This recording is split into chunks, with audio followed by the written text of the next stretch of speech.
Hey, Chris Jube, the Glamping Guy, you know me, and I'm excited to launch into our third week together, all about entry levels and really how you fit into this wonderful world of glamping. Now, the first couple lessons have been pretty heady, and this is kind of our last week of real heady stuff. Next week, we'll be going into structures, then we'll get into land and permitting and things like that. That's the stuff that you'll actually be able to apply on your property.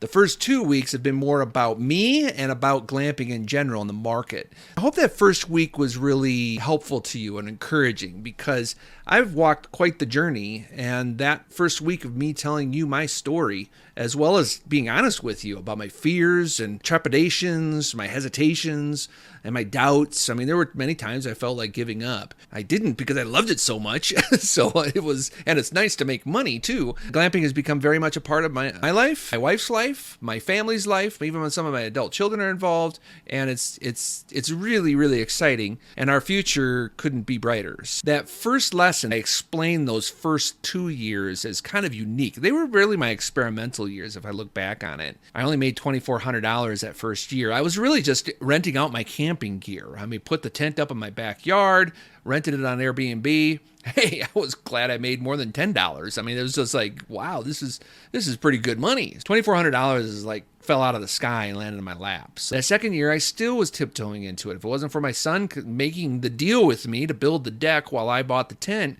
I probably wouldn't have done it. And I'm glad I did. That was a COVID year. People really found refuge in escaping to my private property, especially the people that were in Denver and Colorado Springs. There were travel restrictions. Remember there were riots and stuff like that? That third season in the middle of my last 5 years was really I call it my pivot year. I pivoted, quit my teaching job, sold my curriculum company. What else did I do? Then we then partnered with my neighbor, did 3 tents and 3 container homes, and made a lot of money. In my mind, I was a $40,000-$50,000. All of a sudden, now making 6 figures. That was a game changer for me. At the end of that third year, that's when I started getting into trouble, and I got a neighbor who was making sure I didn't succeed, and she still exists. She still calls the county. She still calls all the entities. I'll tell you more about her in future classes because she's apparently not going away. But I'm winning in that fight, and I am, even though she's trying hard to use the municipalities and the county and the state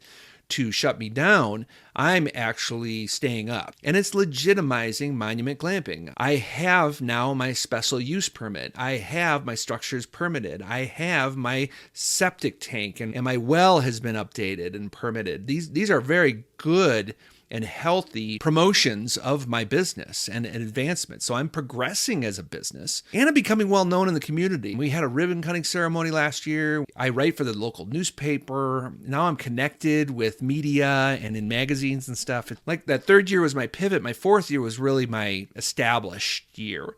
My fifth year has been wide open. I mean, it's been great. I've cleared almost $250,000, and that just is a game changer for me.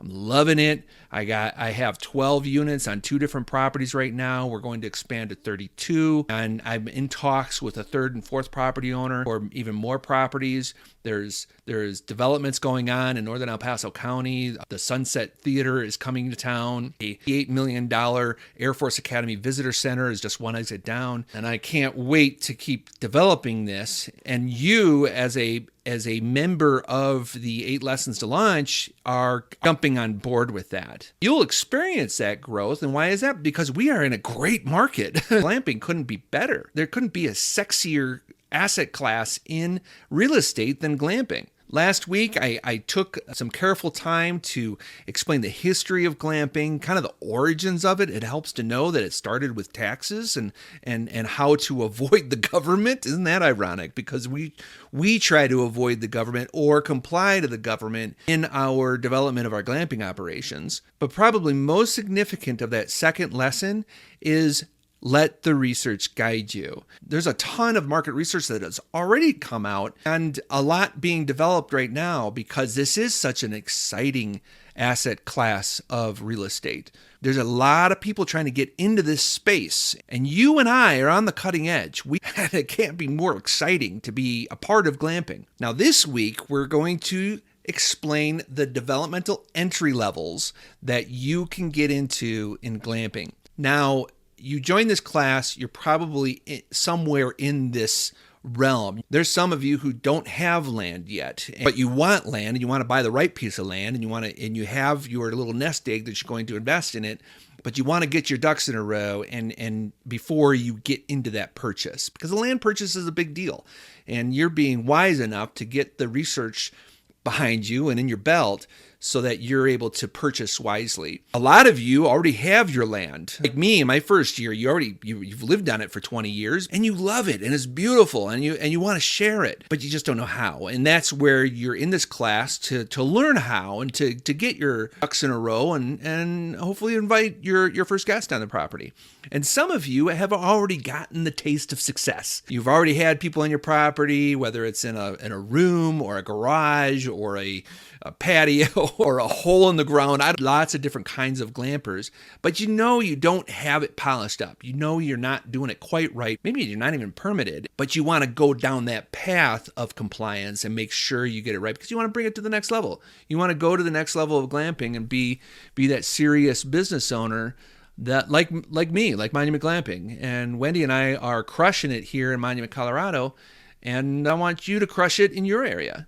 So that's what this week is about, is discussing all those entry levels and figuring out where you plug in. Because what we're doing, honestly, is moving the unknown to the known. You will have a full breadth of knowledge of all the opportunities that are out there in the glamping world, because when you know them all, then maybe you'll move from level 1 to level 2 or level 3, level 4. It pays to be in the know exactly where you are, to position yourself wisely, and that's the way you take advantage of the opportunity of glamping. So this week are the entry levels of glamping.